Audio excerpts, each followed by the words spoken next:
नमस्कार मित्रों, आप सभी का स्वागत है हमारे YouTube चैनल लक्ष्मी जी में। आज हम जीतिया जीवित पुत्री का व्रत की कथा सुनाएंगे। आप हमारे चैनल पर नए हैं तो चैनल को सब्सक्राइब कीजिए। कथा को आधा अधूरा ना छोड़िए, कथा को पूरा सुनिए। जीतिया व्रत कथा। एक समय की बात है, किसी वन में एक चील तथा सियारिन रहती थी। चील तथा सियारिन में गहरी मित्रता थी। चील तथा सियारिन दोनों हर काम को मिल बांट के करती और प्रेम भाव से रहती थी। एक बार कुछ महिलाएं जंगल में आई और वह किसी जीवित पुत्री का व्रत की आपस में बात कर रही थी। यह सब देख चील के मन में जिज्ञासा जाग गई। वह महिलाओं के पास गई और व्रत के बारे में पूछने लगी। महिलाओं ने जीतिया व्रत के बारे में चील को बताया। चील तुरंत अपने मित्र सियारिन के पास गई और उसको जीतिया व्रत के बारे में बताया। व्रत को बताने के बाद चील तथा सियारिन ने निर्णय लिया कि वे दोनों भी जीतिया माता का व्रत और पूजा विधि विधान से करेगी।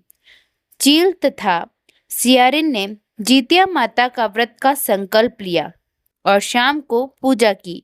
पूजा के बाद ही चील और सियारिन को भूख लगने लगी।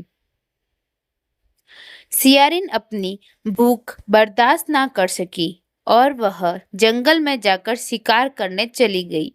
सियारिन जब मांस को खा रही थी तब चील ने उसे देख लिया और व्रत तोड़ने के लिए सियारिन को बहुत डांटा, लेकिन चील ने अपना व्रत नहीं तोड़ा और वह सच्चे मन से जीतिया व्रत को पूर्ण किया।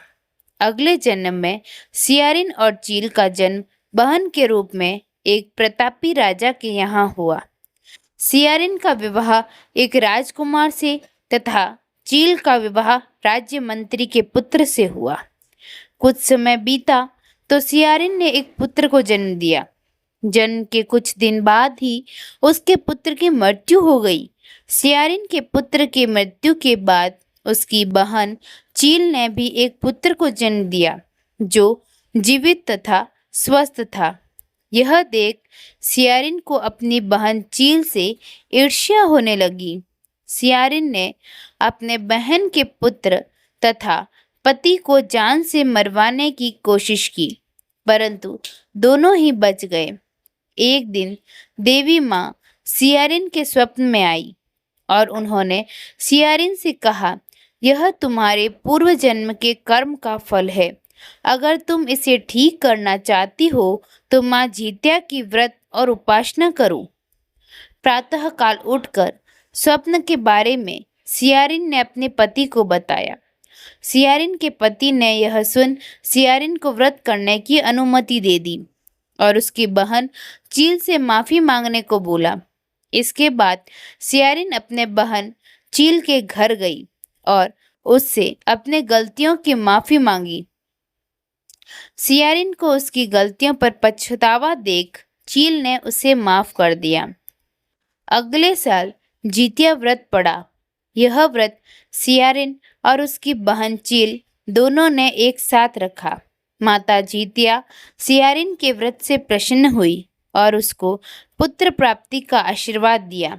कुछ दिनों बाद ही सियारिन ने एक सुंदर बालक को जन्म दिया और अब दोनों बहन प्रेम भाव से खुशी खुशी रहने लगी। भगवान जीमुत वाहन की जय। जीतिया माता की जय। माँ जीतिया संतान को लंबी आयु प्रदान करे और स्वस्थ रखे। आप सभी को यह जानकारी अच्छी लगी है तो चैनल को सब्सक्राइब कीजिए और वीडियो को शेयर करना ना भूलें। धन्यवाद।